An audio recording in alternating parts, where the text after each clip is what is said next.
Ito naman tayo kay Ate Jovelyn.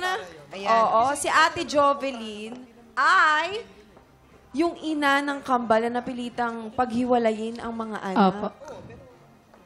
Ilang taon na yung mga anak mo? 4 years old na po. 4 years ngayon? Opo. Okay. Ilang taon ka na? 20 po. 20. What made you decide na na paghiwalay? That time At ano po- yung naging dahilan? That time po kasi, 15 years old lang po, tapos siya po 20, ganun. Kaya po nag-decide na paghiwalayin. Kasi po pag sa akin lang, parang wala siya magiging responsibility. Parang hindi siya magbibigay sa akin, ganun. Kaya po nag-decide both family na tag-isa na lang po. Para magkaroon siya ng responsibilidad. Kasi siya po yung mag-aano dun sa isang bata. Mag-aalaga, oo. Yes po.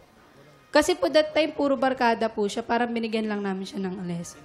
Pero okay naman po, nagkikita naman po yung mga bata. So, 4 years old yung mga bata ngayon? Yes. How about yung relasyon mo naman dun sa ex mo na ba siya ngayon? Nag-uusap po pag ihiramin yung bata, ganun. Civil lang sila, ganun. Pero may tanong lang Pero ako. kung- May tanong lang ako. Jubel, kamusta naman yung relasyon mo doon sa naiwan mong bata doon sa asawa mo?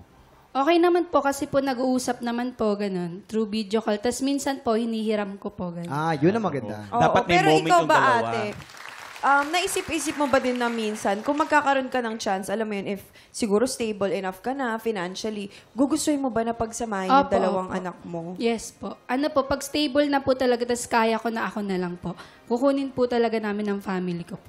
Oo, kasi mahirap maghiwalay ang Naaalagaan namang maayos yung bata sa kabila. Opo, sobra po. Okay. Okay That's naman good. pala. All good in the Sige. hood, no? Oo. Tama. Ate Jocelyn, yes. Paano yung decision-making nyo sa mga bata? Kunyari, para dun sa yung anak mo na nandun sa ex mo. Kunyari, school. Gano'n. Oo. Pasko. Ano po yun eh? Ano Papasok sila, ka ng kambal, school. babae, lalaki. Tapos yung napunta sa akin, girl. Sa kanya po, boy. Ganun. So, nagde-decide kayo, sinong girl ngayon, sino boy mo? Hindi po, ano rin po. Pero pag nag-aaral na po siguro sila, kukunin namin para same school sila po. So pag Christmas, Close sila. magkasama nahihirap naman po. sila. Opo. Dapat Tapos sa pag mga New Year, birthday- doon naman sa kabila. Ay, importante ang ganon. birthday. Dapat magkasama sila. Kambal yan eh. Yes. No? Siyempre, dugtong ang mga ano yan. Baka gusto mo namang batiin ang mga kambal mo. babies mo. Hi, Syra! Hi, Kuya Cyrus! Kamusta ka dyan sa province? Hello Yes. po. At dahil naman hindi ka nahulaan ni Ara, meron ka ding additional cash prize from TikTok Love! Congratulations, Ate Jovelyn! Ayan. Ako po, maraming salamat sa pagbahagi ng inyong mga kwento kay Lilibet. Maraming salamat kay Rowena and of course kay Jovelyn. Thank At you, thank you. syempre, Arachi, Yes! naka-perfect, zero ka. Pero pwede kang bumalik next time para bumawi, di ba? Saan ka ba susunod na makapanood ng ating mga tiktropa?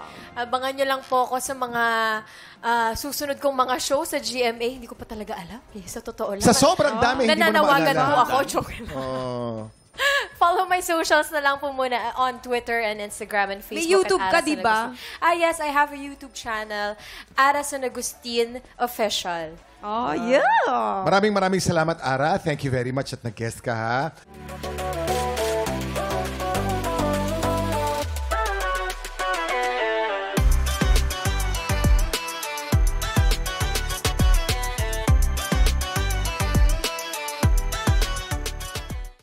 Tiktropa, pinanood mo hanggang sa dulo itong video na ito? Abay, very good ka! For more happy time, watch more TikTok Lock videos on our official social media pages and subscribe to GMA Network official YouTube channel.